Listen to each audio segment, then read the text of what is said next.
हनुमान जी को माँ ने आज्ञा दे दिया, देख बुद्धि बल निपुण कभी कहे वो जान की जाओ रघुपति चरण हृदय धरी तात मधुर फल खा। हनुमान जी ने माँ को प्रणाम किया और चले चले वो नाई सिर पैठे वो बागा फल का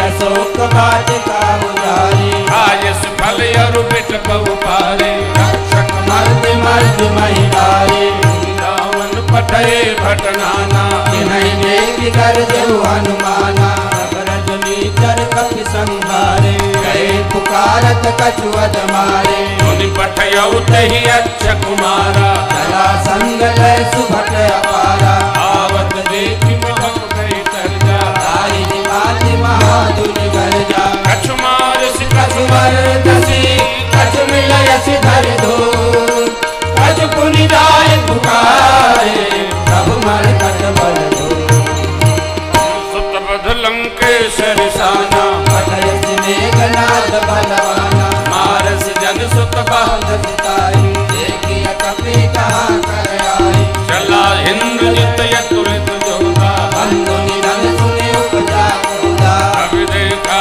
दारुण घट आवा घट घटाई कर जाय अनुभावा अति विशाल करु एक उपारा देवती लंकेश कुमारा कहे महाभटता के संगा कहीं कहीं कपि मर भई निजयंगा नहीं निभात पाहि सनमाजा तेरे जुगल मानहु गज राजा अधिका मार चढ़ा चल जाए एक क्षण मुरझाए ताहि एक क्षण मुरझाए ताहि एक क्षण मुरझाए ताहि एक क्षण मुरझाए एक मुष्टिका हनुमान जी ने धर दिया। मेघनाथ मूर्छित हो गया, उठा तो माया करने लगा, कभी यहाँ दिखे कभी यहाँ दिखे कभी यहाँ। हनुमान जी महाराज को जीत नहीं पा रहा है। सोचा एक मुष्टिका मारा तो हम तो लुटिया ही गए, दूसरी मारेगा तो क्या होगा। अंतिम अस्त्र ब्रह्मस्त्र ते ही साधा कपि मन की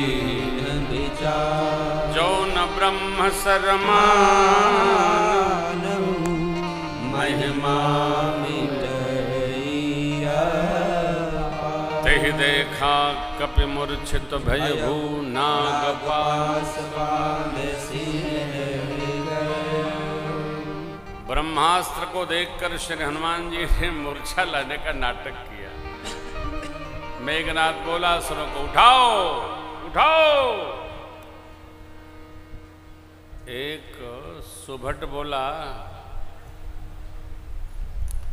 युवराज उठाने से उठेगा नहीं, पकड़ लेगा तो रगड़ता बहुत। तो मेघनाथ ने नाग पास में हनुमान जी महाराज को बांधा। तब राक्षस लोग उठा करके लेके गए, रावण की सभा में गए। आप कथा जानते हैं। रावण हनुमान जी महाराज को देखते ही अंगद का अक्षय का स्मरण करके चिल्लाया, अपने ऐश्वर्य को खुद ही मुख से गान करने लगा। जानता नहीं मुझे, किसकी अनुमति से तुमने यह उत्पात किया। प्रश्न पर प्रश्न झड़ी लगा दिया रावण ने। श्री हनुमान जी ने इकट्ठे 18 उत्तर दिए, अपना परिचय दिया। आवेश में आया, कहा इसको वंग भंग करके यहां से विदा करो।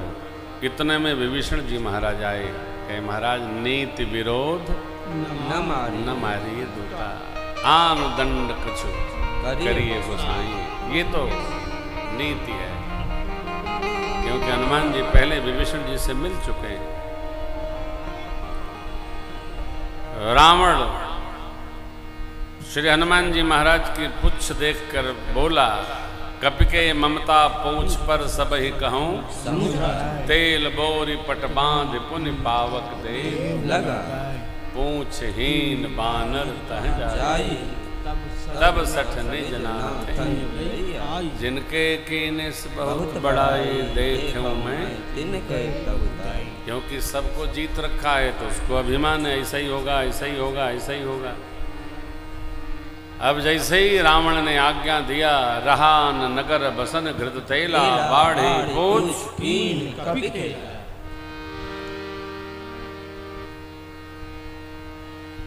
नगर फेर पुण्य पूछ प्रजारी। अग्नि देव के प्रज्वलित होते हनुमान जी लघु रूप में आ गए। पावक जरत देख हनुमंता भयउ परम लघु रूप, निबुख चढ़े वो कपि कनक अटा। स्वर्ण के अट्टालिका पर खड़े हुए उछल कूद करने लगे। राक्षसियां भयग्रस्त हो गईं। श्री हनुमान जी आनंद में आ गए। उलट पलट लंका सब जार दिया हनुमान जी ने। अब देखिए, बन सके जीवन में मित्र बनाने चाहिए, स्नेही बनाने चाहिए, शत्रु कदापि नहीं अकारण किसी को बनाना चाहिए। कारण जब बुरा समय आता है तो सारे शत्रु मिलकर हिसाब बराबर करने लगते हैं। ठीक है हुआ, जिन जिन को त्रास दिया था रावण ने, भगवत प्रेरणा हुई। हरि प्रेरित ते ही अवसर चले मरुत, अट्टहास करि कपि बढ़ला। आकाश में अग्नि छितराई गई और पवन देव ने क्या किया, कभी इधर झोंका कभी उधर झोंका, झपट लपट बहुकोट त्राही त्राही हो गई, त्राही त्राही। इधर हनुमान जी आनंद में उलट पलट करते समुद्र में छलांग लगाए, पूछ बुझाए माँ के सन्मुख उपस्थित हुए। प्रणाम करके माँ से पहचान में चूड़ामणि प्राप्त किए हैं, भगवान की शरण में आए। चलते समय हनुमान जी ने जय श्री राम घोष किया। जय श्री राम। आने वाली असुरों की पीढ़ी वहीं नष्ट हो गई। करना क्या है इस पर विचार करना चाहिए, क्या होगा इस पर विचार कदापि नहीं करना चाहिए। वर्तमान अर्थात क्रियाण को व्यवस्थित करिए, भविष्य अपने आप व्यवस्थित होकर चलेगा। बहुत तनाव में नहीं रहना, भगत को तो कदापि नहीं करना। वर्तमान में रहिए और वर्तमान को दिव्य बना कर रहिए, वर्तमान का आनंद लीजिए। भूत को प्रेत बनाकर खोपड़ी पर न सजाइए, भविष्य का तनाव न रखिए। वर्तमान दिव्य है तो भविष्य अपने आप दिव्यतम हो जाएगा। परमात्मा के श्री चरण में पहुंचे हैं, मधुबन का फल खा करके सारे कपिलों। सुग्रीव जी ने संदेश दिया, जैसे जामवंत बाबा ने कहा, प्रभु की कृपा भयउ सब काजू, जन्म हमार सुफल पाया। नाथ काज कीन्यो हनुमाना राखे, सकल कपिन के प्राण। प्रणाम करते भगवान ने हनुमान जी को उठाकर पुनः मिले। कभी आपको सुनाएंगे, ये प्रसंग बड़ा ही अद्भुत है और एक घंटे भर का संवाद है।